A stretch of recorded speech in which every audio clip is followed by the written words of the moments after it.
Assalamualaikum warahmatullahi wabarakatuh. Salam bahagia, salam guru penggerak.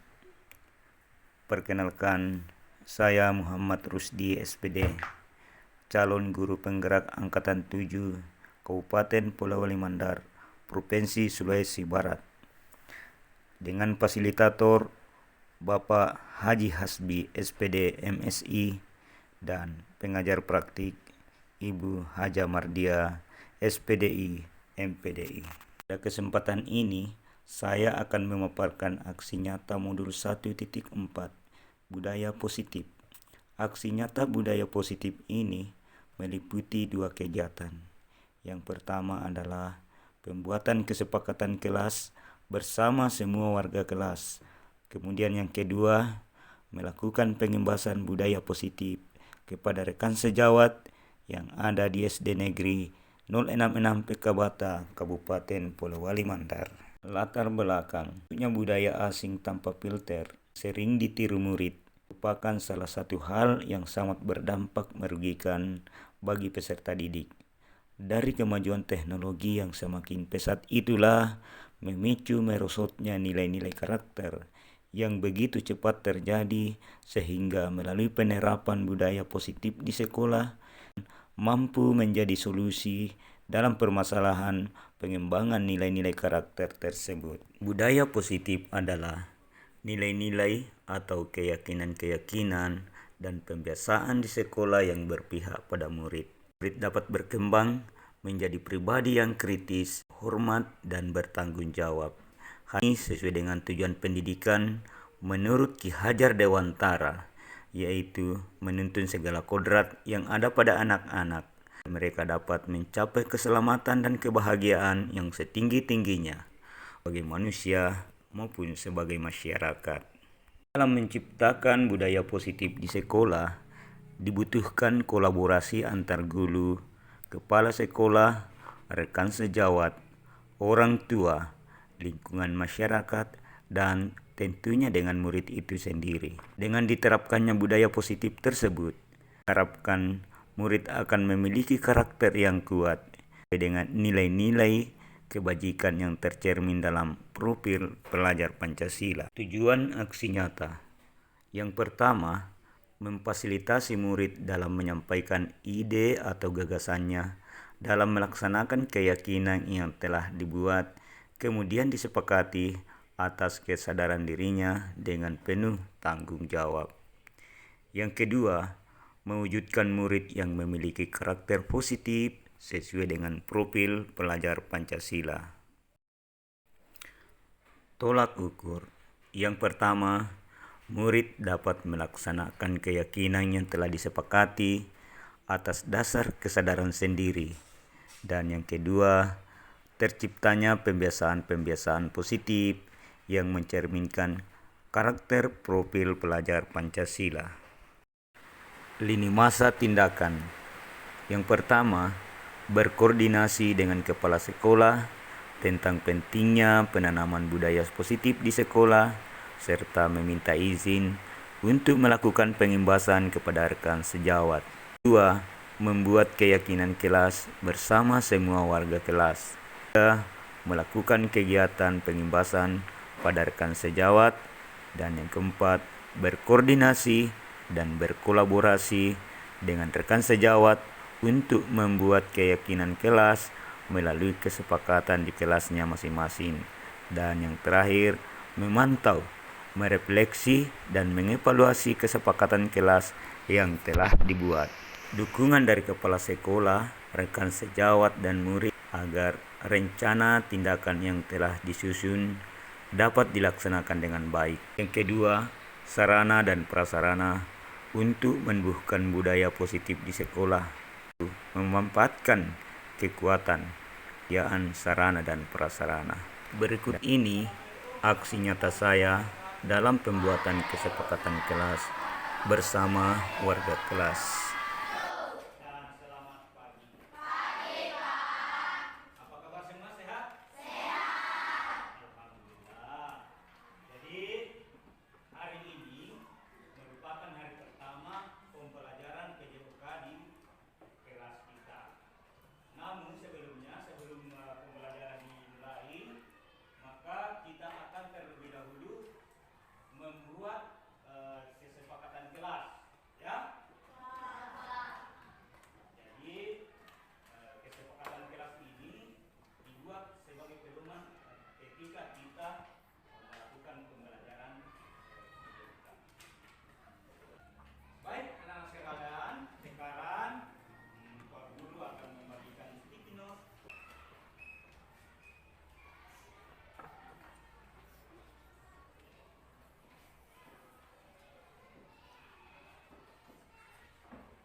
berkoordinasi dengan kepala sekolah sebelum melakukan kegiatan pengimbasan budaya positif di SD Negeri 066 Pekabata.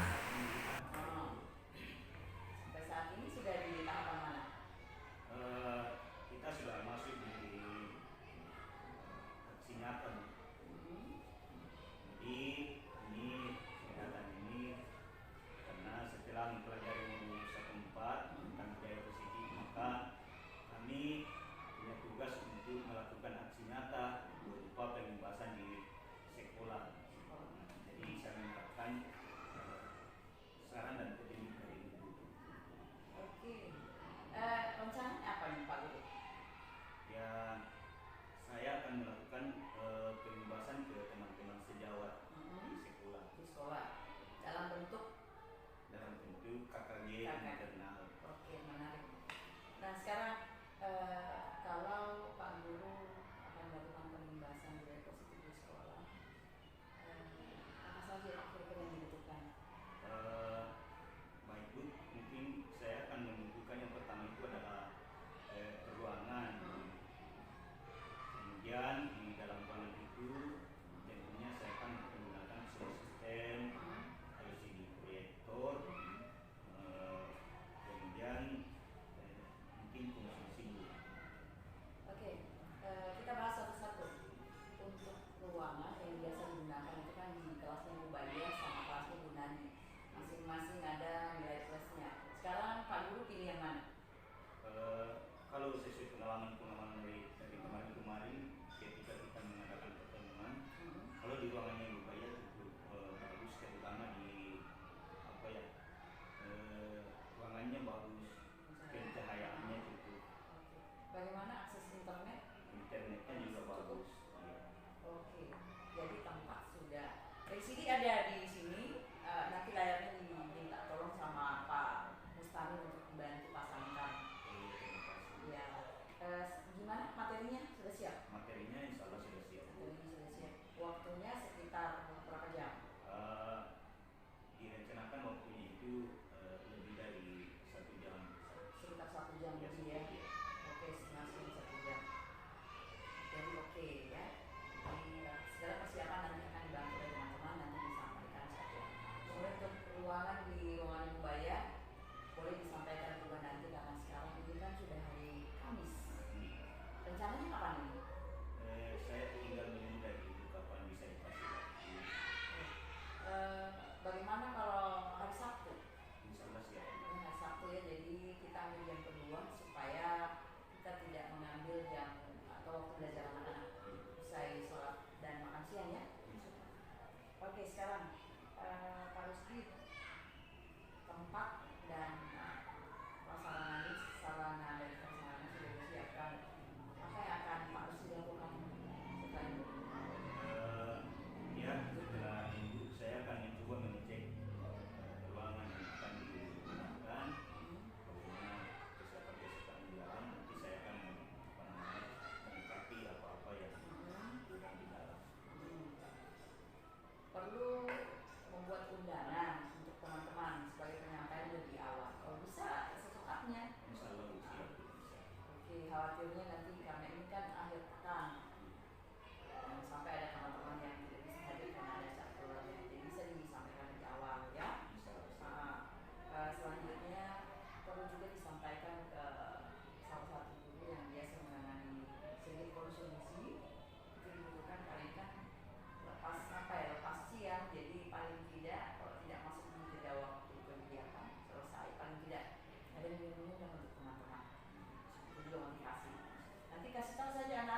Berikut kegiatan aksi nyata penyembasan modul 1.4 budaya positif di SD Negeri Nur Enak Menang, Pekabatan. Kita panjatkan puji syukur kehadirat Allah Subhanahu wa taala atas berkat dan karunia-Nya lah sehingga kita dapat berkumpul di ruangan ini dalam acara kegiatan pengembasan budaya positif. Pada hari ini Selasa 31 Januari 2023 kita akan mengikuti kegiatan pengembasan budaya positif oleh calon guru penggerak angkatan 7 Kabupaten Polewali Mandar. Saya selaku MC pada kegiatan hari ini. Adapun susunan acaranya yaitu pembukaan, kemudian sambutan oleh kepala sekolah sekaligus arahan, dilanjutkan acara inti dan penutup. Selanjutnya sambutan oleh kepala sekolah sekaligus membuka acara ini. Dengan ini kami persilakan.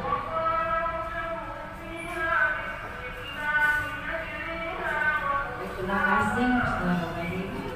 Assalamualaikum warahmatullahi wabarakatuh.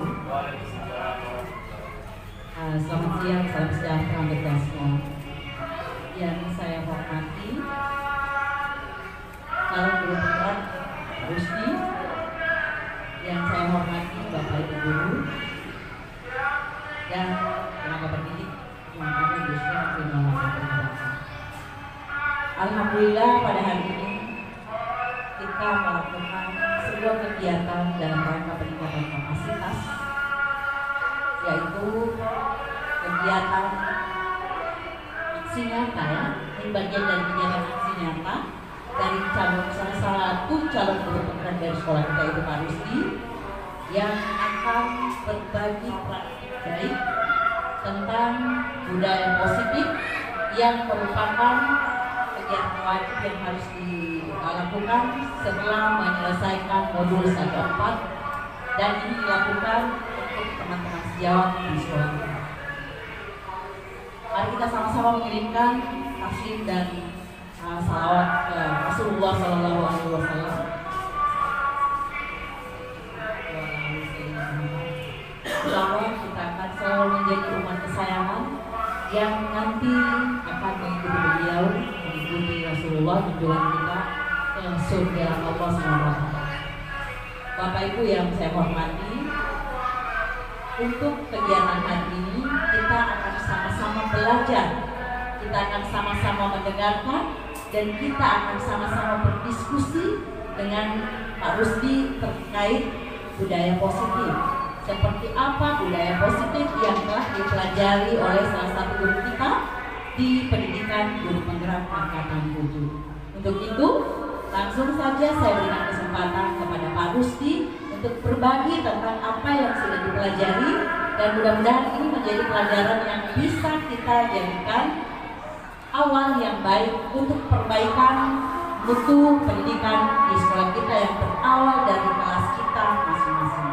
Demikian, dan dengan ini tepat pada pukul 12:15 secara resmi acara pengembasan budaya positif modul 1.4 dari kegiatan pendidikan guru penggerak atas nama CGP Muhammad Rusdi dengan resmi saya nyatakan dibuka.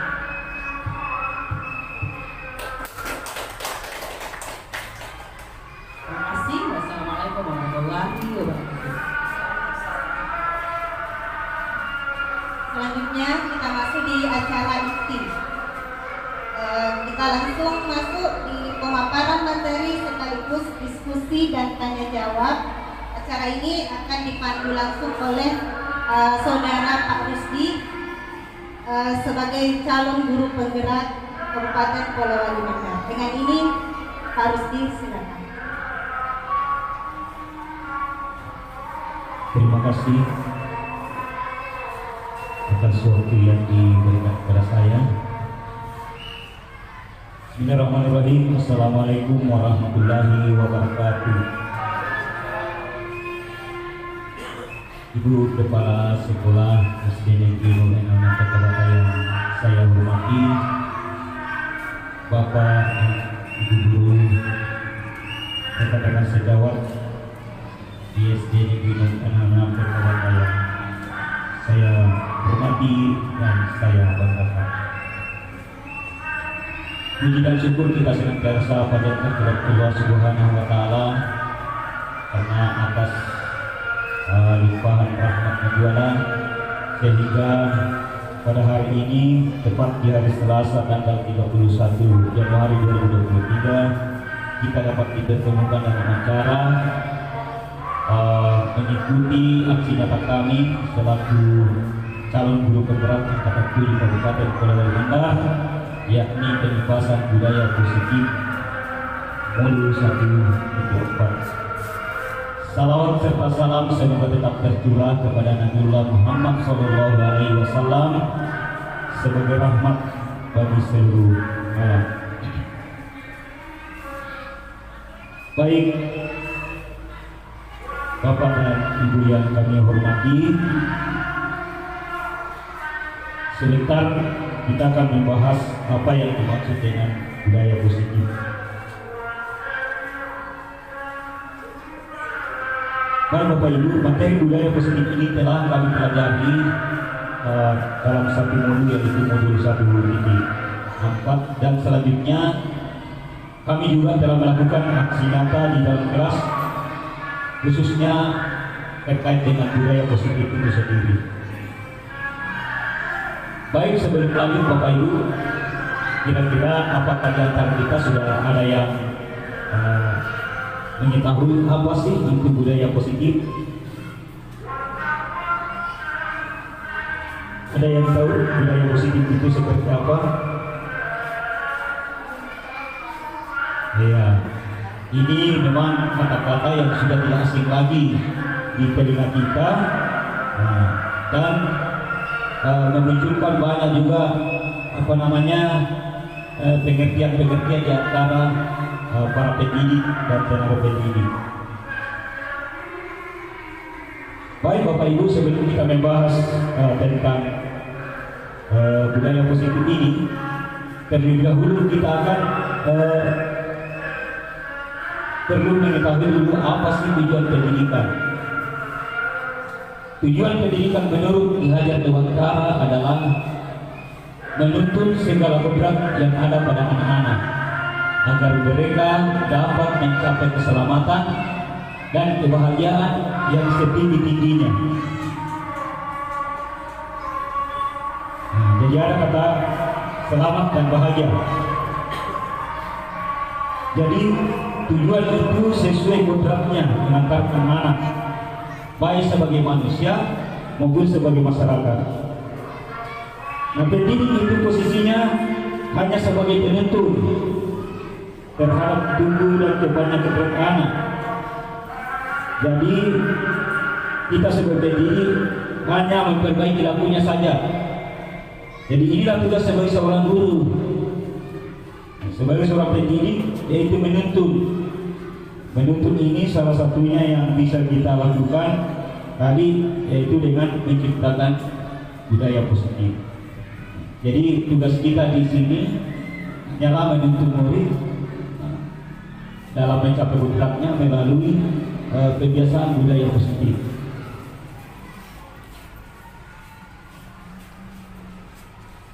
Selanjutnya, budaya positif di sekolah. Budaya positif di sekolah yaitu nilai-nilai dan kebiasaan-kebiasaan di sekolah yang berpihak kepada murid atau peserta didik sehingga mereka dapat berkembang menjadi pribadi yang kritis, penuh hormat dan bertanggung jawab. Nah, itulah makna dari budaya positif. Jadi budaya positif itu adalah sebuah gambaran umum yang harus kita capai untuk menciptakan sebuah suasana yang bisa mendukung bagi perkembangan anak didik. Nah, budaya positif ini tentu erat kaitannya dengan kegiatan-kegiatan yang bisa dilakukan di sekolah sebelumnya. Kita bisa eh, mendengar kata-kata disiplin. Nah, selanjutnya untuk menjalani kebiasaan disiplin ini kita melalui paradigma perubahan. Nah, untuk membangun budaya yang positif, sekolah perlu menyediakan lingkungan yang positif, aman dan nyaman agar murid-murid mampu berpikir, bertindak, mencipta dengan merdeka, mandiri dan bertanggung jawab.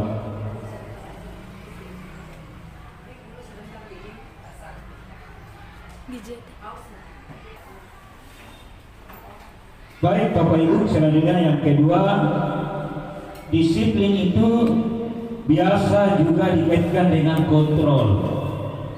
Ya, nah kontrol di sini berkaitan dengan kontrol guru terhadap muridnya.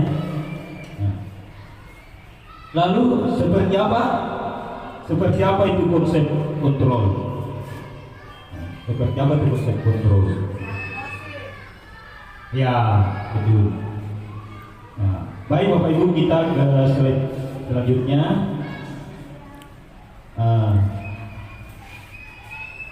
Di sini kita akan coba, Bapak dan Ibu semua silakan bayangkan kita sedang memegang sesuatu dalam tangan, di mana dalam tangan tersebut merupakan hal yang sangat penting atau sangat berharga, bahkan terkait dengan harga diri bagi Bapak Ibu. Kemudian bayangkan ada yang datang membujuk ibu bapak untuk membuka atau melepas genggaman itu. Baik kita diiming-iming dengan uang atau dibujuk, bahkan diintimidasi agar kita mau membuka kepala tangan tersebut. Nah, padahal Bapak dan Ibu sadar bahwa dalam kepala tersebut adalah sesuatu yang sangat berharga dalam hidup, dalam diri dan hidup ibu bapak. Nah, pertanyaannya, apakah Bapak dan Ibu mau membuka kepala tangan atau tidak?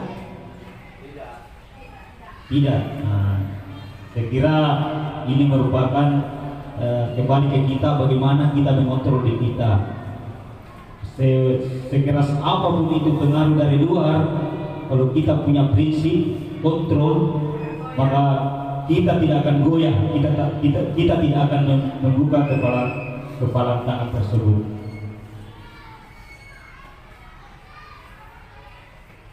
Nah, sesungguhnya yang memegang peran ini adalah kontrol. Nah, inilah pengertian kontrol, bahwa tidak ada yang bisa mengontrol kita, melainkan kita sendirilah yang mengontrol diri kita sendiri. Nah, baik itu mau dibuka atau tidak, tentunya tergantung kepada diri kita sendiri. Selanjutnya merubah paradigma. Nah, seperti yang sering terjadi bahwa paradigma tentang teori kontrol itu merupakan jelmaan dari sebuah ilusi, ya, ilusi atau harapan yang di luar kenyataan atau harapan yang tidak berdasar. Di sini diartikan bahwa ilusi dalam mengontrol murid yang walaupun dalam kenyataannya murid itu tidak dapat dikontrol, kecuali mereka yang bisa mengontrol dirinya melalui kebiasaan-kebiasaan yang dilakukan di sekolah, di rumah, dan di lingkungan di mana mereka tinggal sesuai dengan kebutuhan. Yang kedua, ilusi bahwa kritik dan membuat orang merasa bersalah itu dapat menguatkan mereka merasa bersalah dan bisa memperbaiki diri dari kesalahan itu. Ternyata itu tidak tepat, tidak sesuai dengan makna kontrol itu sendiri. Kemudian yang ketiga, semua penguatan positif itu efektif dan bermanfaat.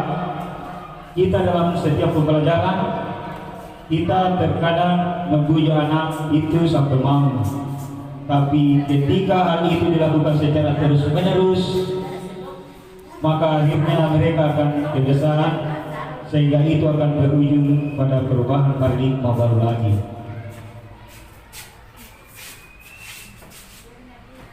Selanjutnya yang ketiga, ilusi atau harapan bahwa orang dewasa bisa memaksa. Memang sebelum mempelajari modul ini hal itu benar. Sekalipun murid kita akan mengikuti apa yang kita sampaikan, namun dalam hati mereka pasti timbul rasa kesal, dendam dan lain-lain. Itu semua termasuk ke dalam teori kontrol. Selanjutnya, perubahan paradigma stimulus respon dan teori kontrol. Nah, ini sering dilakukan. Kita sering mengubah agar orang berpandangan sama dengan kita. Artinya di sini kita mau tak yang diikuti, mengingat bahwa setiap individu memiliki kontrol masing-masing. Misalnya kamu itu harus seperti ini. Nah, itu masuk kepada paradigma stimulus respon. Sedangkan terkontrolnya, kita bisa merubah pandangan orang lain. Kita tidak bisa merubah pandangan orang lain. Seperti juga perilaku buruk dilihat sebagai satu kesalahan. Umpamanya ada orang yang berbuat salah, itu sudah dikategorikan kita yang menulis bahwa itu buruk. Sesungguhnya semua perilaku itu memiliki tujuan. Tinggal kita yang mencari penyebabnya. Selanjutnya, orang lain bisa mengontrol diri kita. Itu semua paradigma stimulus respon, dan sesungguhnya hanya kita yang bisa mengontrol diri kita. Saya bisa mengontrol orang lain, padahal yang sesungguhnya saya tidak bisa mengontrol orang lain. Pemaksaan terjadi pada saat bujukan gagal. Biasa terjadi kalau kita sudah bujuk-bujuk dan masih tidak mau juga, kita lakukan pemaksaan. Padahal sesungguhnya kita harus berkolaborasi dengan membuat kesepakatan, menciptakan pilihan baru bagi murid. Jadi bukan memaksakan apa yang kita kehendaki. Selanjutnya, di paradigma stimulus respon itu ada kata-kata menang atau kalah.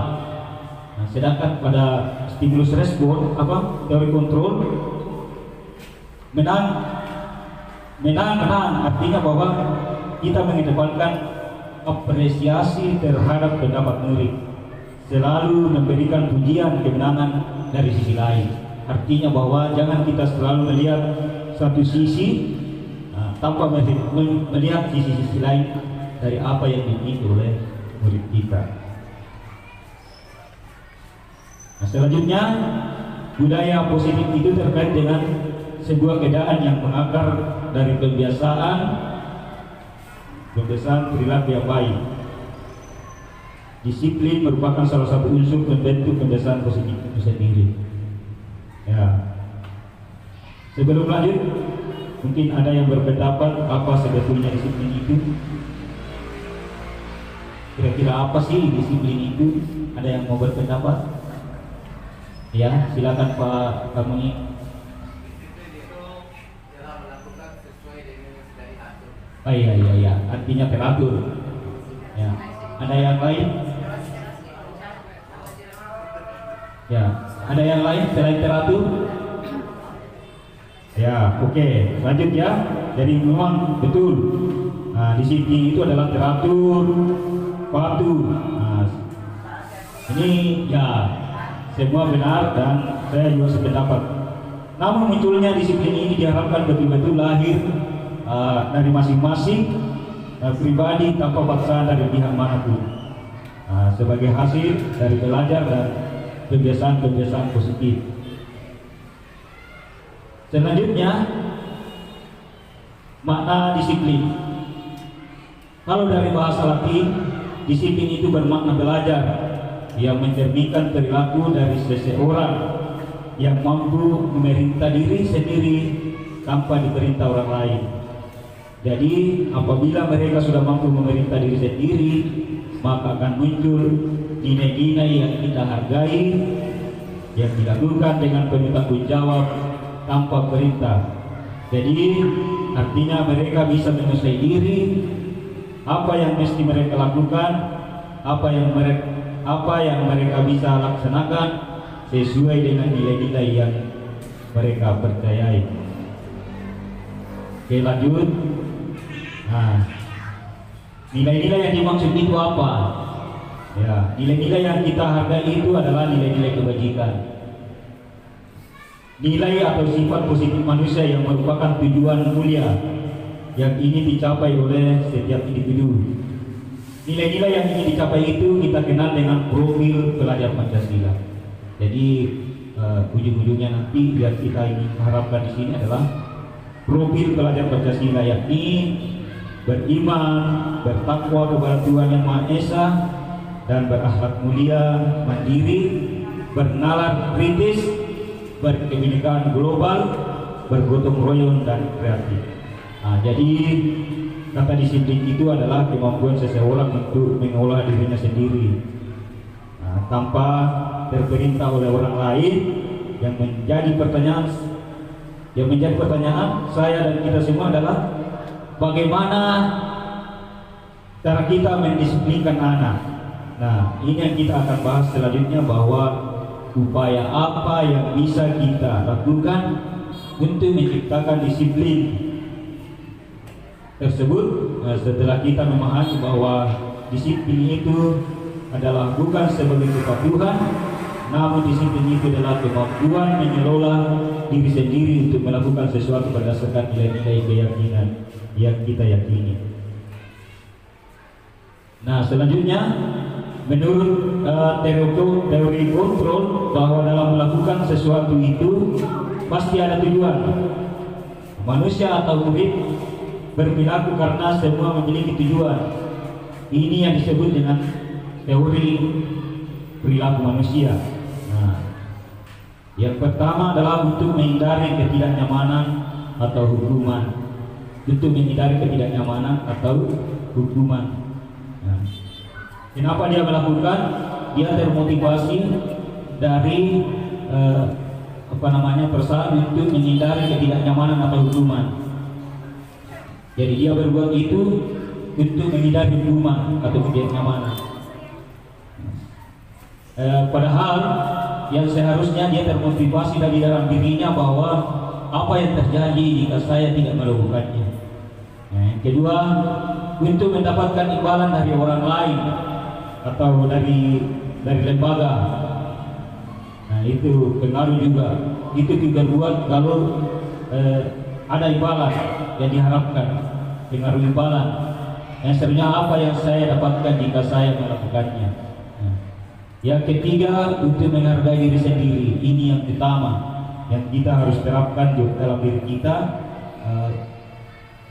dan kepada murid-murid kita. Saya akan menjadi orang seperti apa jika saya melakukannya. Jadi motivasi ini yang perlu kita tanamkan dalam diri kita dan kepada murid-murid kita.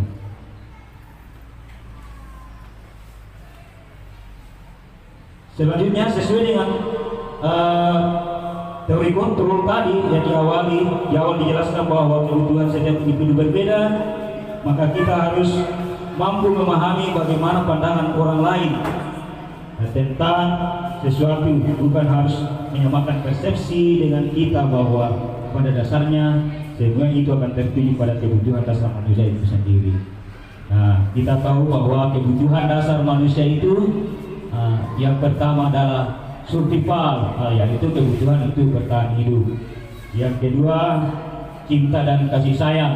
Nah, jadi semua manusia itu membutuhkan cinta dan kasih sayang. Yang kemudian yang ketiga adalah kebebasan. Manusia ingin bebas. Yang keempat adalah kesenangan, dan yang kelima adalah kekuasaan. Selanjutnya, Bapak Ibu, kita lanjut. Di sini ada sebuah contoh kasus, di mana seperti ini. Bunia adalah seorang guru kelas 5 di SD Pantai Selatan, sedang bingung menghadapi salah seorang muridnya yang suka mengganggu temannya. Sebut saja namanya Tony. Beberapa anak telah menghadap ke Bunia dan mengeluhkan sikap Tony yang sering meminta bekalan untuk makan siang temannya secara paksa. Jika teman-teman ada yang ada pada posisi Ibu Nia, apa yang akan Anda lakukan? Ya, menurut Anda kira-kira apa yang membuat Tony berbuat seperti itu? Kira-kira ya.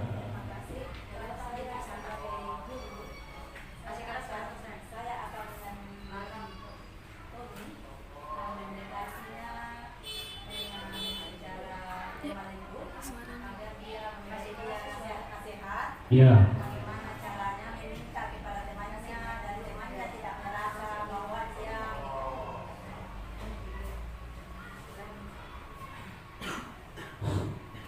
Terima kasih.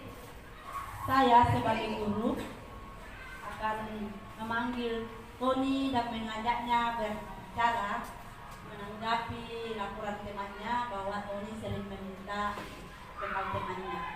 Saya akan menasihati dia dan mengajak dia berbincang sebagai seorang guru dan seorang teman agar Tony bisa mengubah sikapnya yang kurang bagus di mata teman-temannya dan Tony bisa merubah sikapnya. Terima kasih.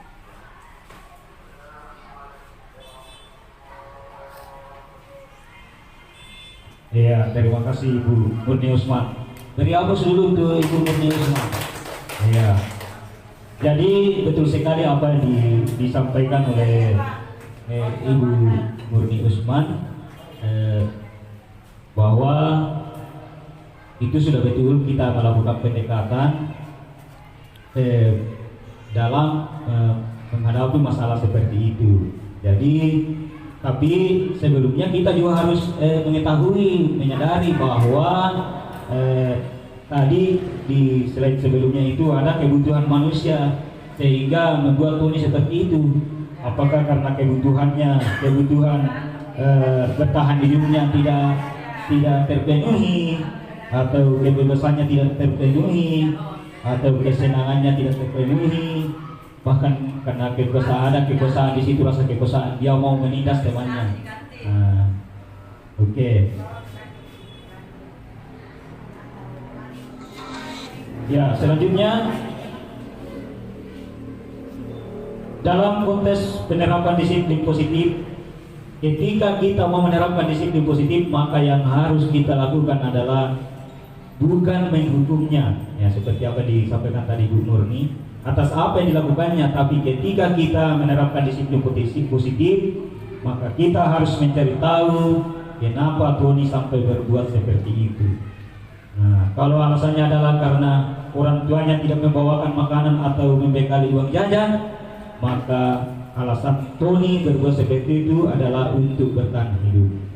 Namun apabila dia hanya ingin mendapat perhatian temannya, maka yang Tony butuhkan adalah cinta dan kasih sayang.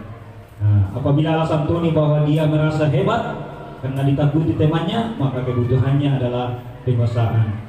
Dan apabila alasan Tony karena bosan dengan jajanan dari orang tuanya, yang mungkin itu terus, maka kebutuhan Tony adalah kebebasan atau kebutuhan akan pilihan. Ketika Tony melakukan itu karena iseng saja, berarti kebutuhan Tony hanya adalah kesenangan, ingin mendapatkan kesenangan. Nah, itulah ya teman, itu sudah masuk pada langkah-langkah mendisiplinkan anak. Kita bisa mencoba Bapak Ibu ketika ada murid kita yang menurut kita jauh dari apa yang kita harapkan dalam hal pembelajaran misalnya, tapi ketika melakukan pendekatan dengan memberikan perhatian dengan kasih sayang, maka yakin anak tersebut akan berubah dan bahkan akan muncul ke permukaan potensi yang ada dalam dirinya. Jadi ketika kita menemui masalah, kita tidak langsung menghukumnya, tapi kita harusnya mencari tahu dan mencari solusinya. Selanjutnya, di sini ada posisi kontrol. Yang pertama adalah penghukum, guru sebagai penghukum, sebagai pembuat merasa bersalah. Kita bertindak sebagai teman, bertindak sebagai pemantau, dan bahkan sesekali, bahkan ini yang paling bagus kita sebagai manajer. Nah, ini yang kita jelaskan tadi tentang kontrol. Artinya ada beberapa posisi yang sering kita lakukan sebagai guru terhadap murid kita, yang mana terkadang kita bertindak sebagai teman atau sebagai penghukum. Bukan berarti bahwa kita melakukan hukuman fisik. Misalnya ketika menemukan anak yang mencontek atau merusak properti di kelas, maka kita memberi hukuman. Nah, atau sebagai pembuat merasa bersalah, jadi anak itu ditekan terus bahwa mereka yang salah. Nah, sebagai teman di sini, maksudnya kita mencoba mendekati sehingga murid merasa dekat lagi dengan kita. Nah, untuk poin 1 dan 2 ini bisa menyebabkan identitas gagal pada individu murid. Nah, sedangkan ketiga, poin ke bawah boleh dikategorikan identitas sukses, namun kita lihat perbandingannya di sini. Nah, di sini Ibu. Nah, seperti ini motivasi, ada motivasi dari guru. Nah, identitas gagal maksudnya di sini ketika kita selalu berprinsip bahwa kita memberikan hukuman. Contohnya penghukum dari guru, umpamanya guru berbuat menghardik. Nah, guru yang sering menghardik, menunjuk-nunjuk, menyakiti, menyindir. Ini model-model bentuk hukuman. Nah, seperti kalau membuat murid itu bersalah atau membuat orang merasa bersalah, menceramai. Misalnya mengatakan, Bapak kecewa karena kamu begitu, atau harusnya kamu begitu. Ya. Nah, kalau kita bertindak sebagai teman, membuatkan alasan-alasan untuk muridnya dengan kata-kata lembut, padahal dalam kata itu terkandung kata-kata menyalahkan. Kemudian sebagai pemantau, apa tugasnya sebagai pemantau? Mencatat terus saja, hari ini salah lagi, si A salah lagi, si B salah lagi. Nah, kalau sebagai manajer, guru berbuat selalu mengajukan pertanyaan sebelum melakukan tindakan. Ya, seperti yang disampaikan tadi Ibu Murni, ya, seperti itulah kita lakukan pendekatan. Kemudian guru berkata, kalau kamu tidak laksanakan, awas ya. Nah, ini bentuk hukuman. Itu dihindari. Kemudian membuat orang merasa bersalah. Harusnya kamu sudah tahu kan, ibu sudah lelah mengatakannya. Ibu stres. Nah, capek mana? Kemudian sebagai teman, ayo kerjakanlah demi ibu. Masa kamu tidak mau? Ingat tidak, ibu pernah bantu. Nah, dengan pendekatan itu mungkin anak-anak lebih tersentuh. Kemudian guru berkata lagi, umpamanya kalau ada anak-anak berbuat yang kurang sesuai, langsung kita tanya, apa peraturannya? Nah, artinya kesepakatan, biasa ditanya, apa peraturannya? Kemudian bertanya apa yang kamu bisa lakukan untuk keluar dari masalah ini. Nah, ini solusi yang diberikan kepada anak-anak. Selanjutnya hasil, motivasi dari hasil. Hasilnya ketika kita selalu menindak anak-anak, memberi hukuman, maka anak itu akan memberontak, menyalahkan orang lain, bahkan lebih sadis lagi kalau mereka berbohong. Kemudian merasa harga diri yang tidak berarti dari hasil perbuatannya. Selalu menyesuaikan, kalau sebagai pemantau selalu menyesuaikan diri. Kalau ada guru baik lagi, tapi kalau tidak ada guru kumat lagi penyakitnya. Nah, begitu. Kalau lihat gurunya, karena ada rasa-rasa ini, dia baik, kalau tidak dilihat dia kumat lagi penyakitnya. Kemudian di posisi manajer, kita kembali menguatkan pribadinya untuk melakukan hal-hal yang baik. Ya. Selanjutnya kaitan dengan dunia berkualitas. Ketika anak kita sering hukum, maka murid selalu meletakkan guru di luar dunia berkualitas. Guru tidak berarti baginya. Ya. Sebagai pembuat orang merasa bersalah, murid meletakkan guru dalam dunia berkualitas sekalipun dalam keterpaksaan. Terpaksa di anak ya.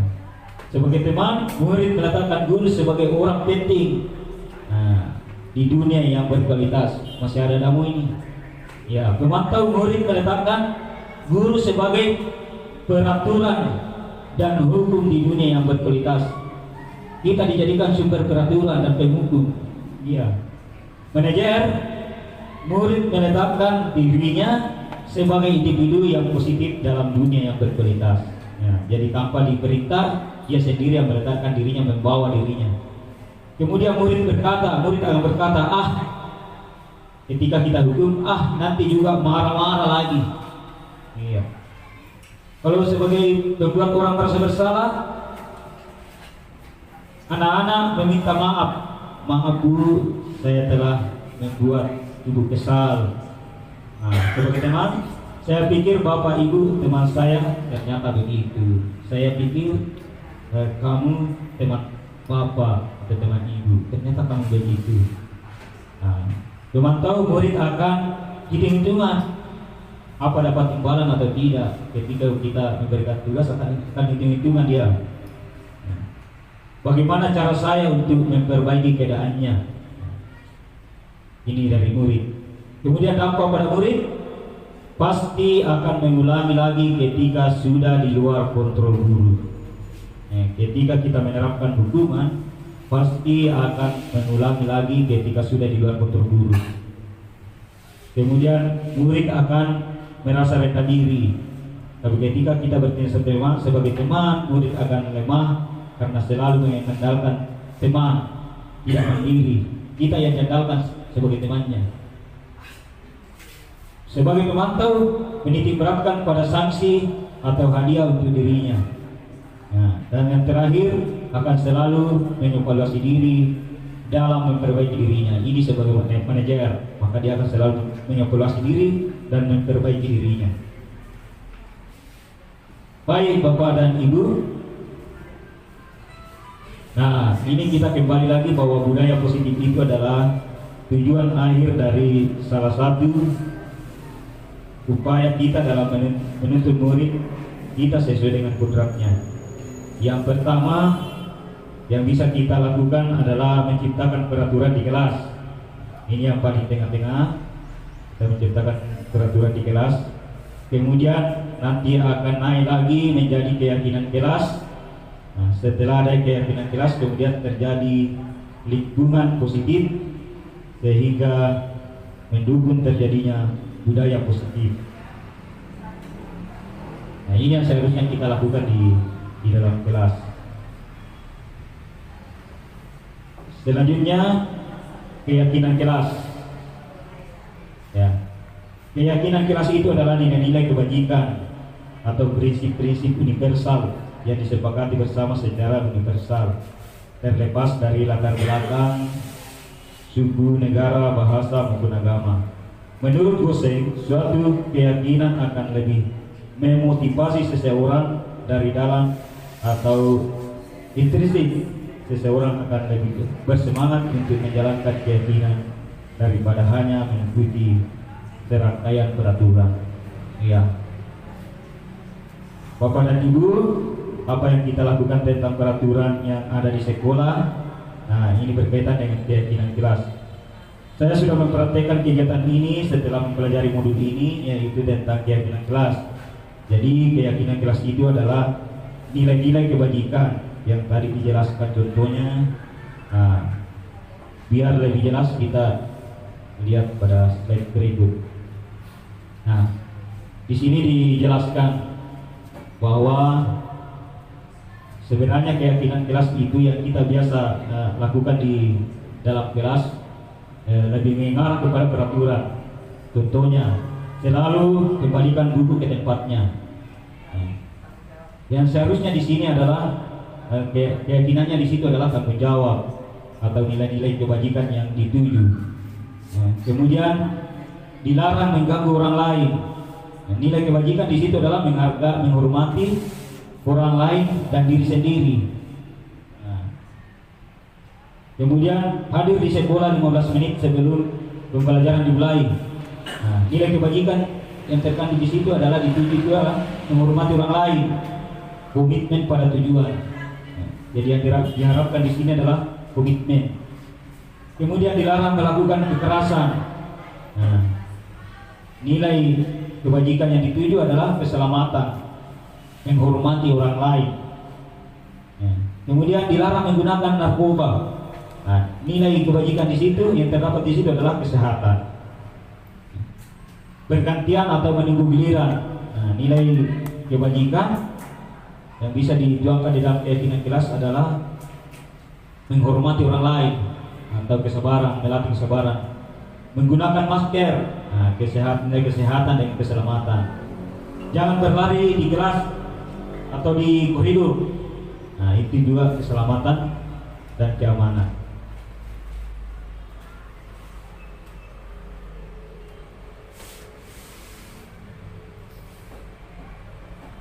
Ya, selanjutnya di sini ada video.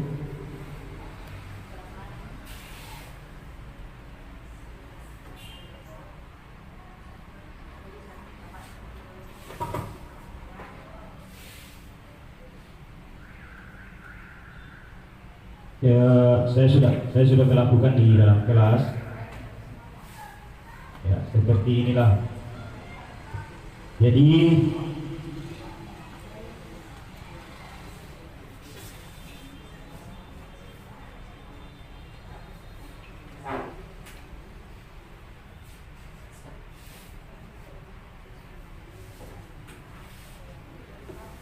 yang pertama kita lakukan di awal dijelaskan apa itu kesepakatan kelas. Ya, bisa dijelaskan dengan kata-kata yang mudah dipahami oleh murid. Jadi dalam memberikan penjelasan kepada murid, bahkan saya biasa itu sambil main-main menggunakan kata-kata yang kata-kata pasaran supaya anak-anak mengerti apa yang saya maksud. Ya. Dengan sendirinya anak-anak juga mengerti bahwa maksud Pak Guru begini. Ya. Bahwa kesepakatan itu adalah kumpulan keyakinan yang diyakini untuk dilaksanakan, ya, yang bisa membuat anak aman, nyaman, tenang belajar di sekolah. Kemudian yang selanjutnya yang kedua, jadi setelah mereka menuliskan, mereka akan menempelkan di depan kelas biar terlihat apa yang mereka tuliskan. Jadi mereka semua menuliskan apa yang mereka harapkan atau inginkan. Ya. Ketika sudah terkumpul, maka kita mengelompokkan, ini yang penting. Jadi dikelompokkan ke dalam keyakinan kelas. Seperti tadi yang saya jelaskan bahwa anak-anak itu menurut pandangan mereka kesepakatan kelas itu adalah peraturan yang akan disepakati. Maka mereka akan menuliskan di situ peraturan seperti tidak boleh datang terlambat, memakai seragam seperti karena saya guru mapel, memakai seragam olahraga pada saat belajar olahraga. Mereka akan menuliskan seperti itu. Setelah itu terkumpul, maka kita akan menyuruh ke depan, silakan menempel, dan di depan itu kita sudah tempelkan memang, tuliskan memang di situ tanggung jawab, keamanan, kesehatan, keselamatan. Jadi dia sesuaikan dengan tulisannya. Dia tinggal menyesuaikan dengan apa yang mereka tuliskan. Jadi ketika dia menuliskan hadir 15 menit sebelum pelajaran dimulai, maka dia masuk pada posisi disiplin, kedisiplinan. Bisa juga tanggung jawab, tergantung dari redaksi apa kalimat mereka. Ya. Nah, ini sudah ditempelkan.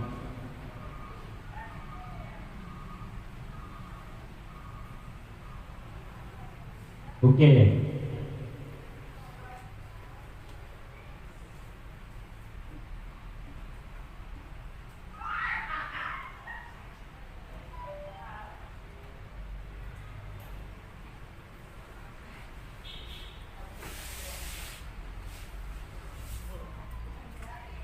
Oke, kita lanjut. Nah, ketika masih ada anak-anak yang masih bermasalah, setelah membuat kesepakatan kelas, maka yang kita lakukan adalah menerapkan segitiga restitusi. Ya, kita sudah buat kesepakatan kelas, kita sudah peta-petakan, masih ada juga yang berbuat yang tidak sesuai dengan apa yang diinginkan. Maka di sini kita akan lakukan segitiga restitusi. Ya. Restitusi merupakan proses untuk menciptakan kondisi bagi murid untuk memperbaiki kesalahan mereka, sehingga mereka bisa kembali pada kelompok mereka dengan karakter yang lebih kuat. Dengan restitusi ini, guru dapat membantu murid untuk lebih memiliki tujuan disiplin positif, serta memulihkan dirinya setelah berbuat salah. Nah, yang kedua, membantu murid untuk jujur pada diri sendiri dan mengevaluasi dampak dari kesalahan yang dilakukan. Dan yang ketiga, memberikan penawaran, bukan pemaksaan. Ya, jadi sekali lagi, sebagai pendidik, kita selalu memberikan penawaran, jangan sama sekali memaksa. Ya. Nah, bagaimana caranya melakukan segitiga restitusi? Bagaimana caranya kita melaksanakan segitiga restitusi? Nah, dikatakan segitiga restitusi karena kebetulan modelnya segitiga. Ya. Memiliki 3 sisi yang merupakan langkah-langkah dari segitiga restitusi itu sendiri. Ya, yang pertama menstabilkan identitas, yang paling bawah menstabilkan identitas. Kemudian validasi tindakan yang salah, dan yang ketiga kita bisa menanyakan keyakinan. Nah, bagaimana prosesnya atau seperti apa pertanyaan kita ketika melakukan segitiga restitusi? Ya, seperti Bapak Ibu. Tahapan segitiga restitusi. Yang pertama tadi menstabilkan identitas. Biasanya ketika anak berbuat salah langsung dihakimi. Kamu itu salah. Lain kali jangan lagi berbuat seperti itu. Ya, jadi kita yang berbicara, murid hanya bisa diam. Yang semestinya kita menstabilkan dulu. Misalnya dengan mengatakan tidak apa-apa, tapi bukan berarti kita melakukan perbuatan salah. Maksud kita itu kita memancing agar dia mau menyampaikan alasan kenapa berbuat salah. Ya, seperti semua orang pernah berbuat salah. Bapak Ibu juga pernah berbuat salah. Kita bisa selesaikan masalah ini. Bapak Ibu tidak mencari siapa yang salah atau mencari-cari kesalahan kamu. Ya. Bapak atau Ibu hanya ingin mencari solusi dari permasalahan ini. Nah, dengan kata-kata seperti itu, anak akan merasa stabil dulu, merasa tenang. Kemudian, ketika anak sudah stabil, apa yang kita lakukan? Nah, yang kita lakukan adalah validasi tindakan yang salah. Kita pancing dengan kata-kata seperti ini. Padahal kamu bisa lakukan hal yang lebih buruk lagi. Artinya seolah-olah kita mendukung. Kenapa tidak sekali kasih begini? Ya, kamu pasti punya alasan mengapa melakukan hal itu. Ya, kamu harus bangga karena kamu sudah bisa melindungi sesuatu yang penting buatmu. Pokoknya semacam ada barangnya yang dirampas. Nah, seperti itu masalahnya pokoknya, maka kita bisa mengatakan kamu harus bangga karena kamu sudah bisa melindungi sesuatu yang penting buat kamu. Kemudian selanjutnya menanyakan keyakinan. Kita kembalikan lagi pada kesepakatan kelas yang telah kita buat. Nah, apa yang kita percaya sebagai kelas atau keluarga? Apa nilai-nilai umum yang telah disepakati? Apa bayangannya tentang kelas yang ideal?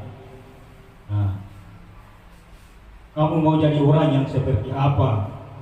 Ya, itu bisa ditanyakan kepada anak-anak. Nah, Bapak dan Ibu, di sini ada lagi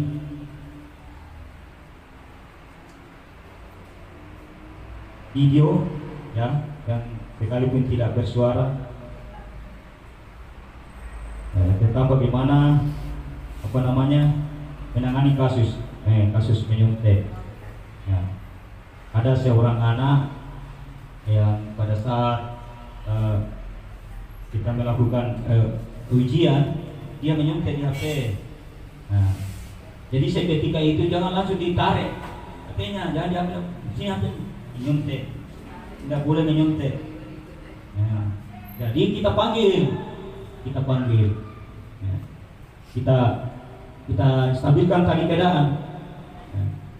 Umpamanya, nah kamu tahu tidak kenapa Pak Guru memanggil kamu? Ya.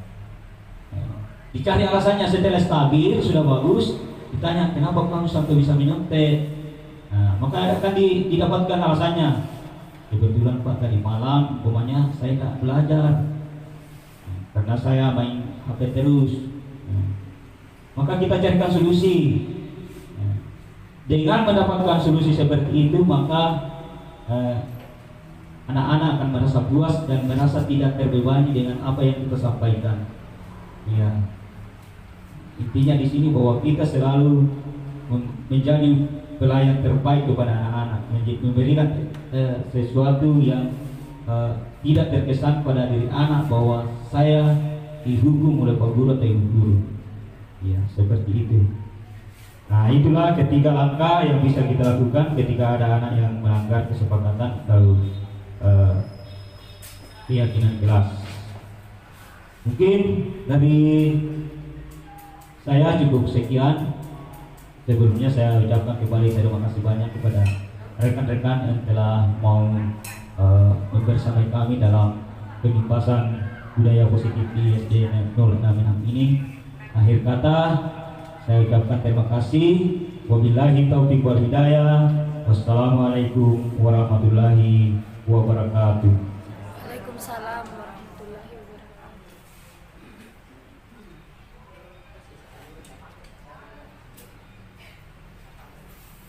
Oke, tepuk tangan dulu yang meriah buat pemateri pada hari ini. Baik, untuk sesi pertama kita buka pertanyaan.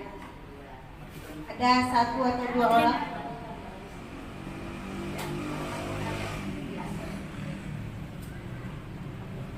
Bapak Ibu, silakan. Ada yang ingin bertanya? Tadi Bu Rohana kayaknya ada yang bertanya. Berdiri.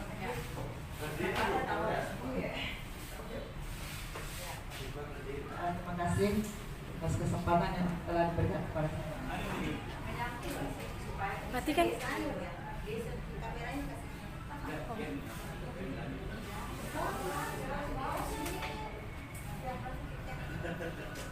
Pindahkan dulu. Ada pun yang ingin saya tanyakan di sini terkait tentang kesepakatan kelas, di mana kesepakatan kelas itu kita buat bersama-sama dengan anak-anak, tetapi seiring waktu kesepakatan kelas itu pasti ada satu poin yang dilanggar oleh siswa atau murid kita. Nah, menjadi pertanyaan saya adalah, jika sudah 3 kali anak-anak itu melanggar kesepakatan, apa yang sebaiknya kita lakukan sebagai seorang wali kelas? Terima kasih dan Saya diberi honor ini kalau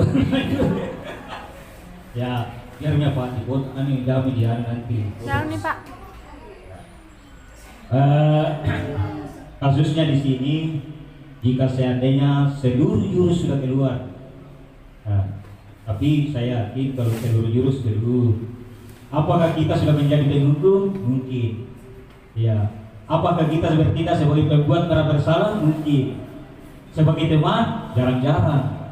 Bahkan ada, mohon maaf, mungkin di antara kita ada yang ditakuti murid. Ya, dan ini jarang terjadi. Nah, jadi mungkin ada yang beranggapan selama ini di sini seperti saya, kenapa tuh harus dekat sekali dengan anak-anak? Karena jurus, kalau saya itu kalau jurus 1 dia mampan, saya masuk jurus 2. Nah, jurus 2 tidak mampan lagi, masuk jurus 3 berteman. karena inilah yang diharapkan.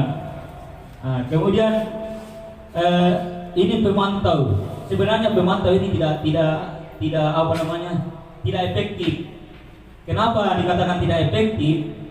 Karena mencatat saja, mencatat, oh hari ini kamu salah, hari ini. Ketika pemberian nilai dikasih turun nilainya karena hari ini berbuat ini, si A berbuat ini hari ini, jadi dia turun nilainya dari perbuatannya. Nah, ini yang sering terjadi. Kemudian selain dari dua ini yang menurut saya bisa kita terapkan sebagai manajer, selalu menggali apa yang menjadi, jangan kita bosan-bosan mencari tahu kenapa bisa berbuat seperti itu, dan pasti ada penyebabnya. Seperti tadi, apakah dia karena mau dipuji atau tidak terpenuhi kebutuhan di rumahnya. Nah, itu yang perlu kita tahu. Jadi artinya banyak jurus yang kita lakukan. Jangan merasa sampai satu jurus berhenti. Nah, jangan bosan menasihati anak-anak dengan segala cara. Nah, ketika sudah dilakukan sedemikian rupa jurus, habis kita punya jurus dipakai itu anak menangani anak-anak ini, maka mungkin ketika kita bikin konsekuensi, karena sudah tidak bisa ditolerir lagi, sudah tidak bisa lagi. Jadi kita bikin konsekuensinya seperti apa, koordinasi dengan kepala satuan pendidikan di sekolah. Ada di kewajiban saya begitu. Jadi jangan kita langsung yang ambil tindakan. Mungkin dari saya seperti itu, Bu. Kata terima kasih atas pertanyaannya. Bagus sekali. Bagus ya. Baik Bapak Ibu, kita telah sampai di penghujung acara. Semoga ilmu yang kita dapatkan pada hari ini membawa berkah dan diberi jalan yang terbaik untuk kita semua. Amin ya rabbal alamin. Dan akhir kata saya ucapkan kepada Bapak Ibu guru, kepala sekolah dan pemateri pada pagi hari ini, karena telah menyempatkan waktunya untuk hadir mulai dari awal sampai akhir. Dan saya ucapkan terima kasih banyak. Assalamualaikum warahmatullahi wabarakatuh. Dan selamat Demikian menikmati. pemaparan saya. Wassalamualaikum warahmatullahi wabarakatuh. Salam bahagia, salam guru penggerak.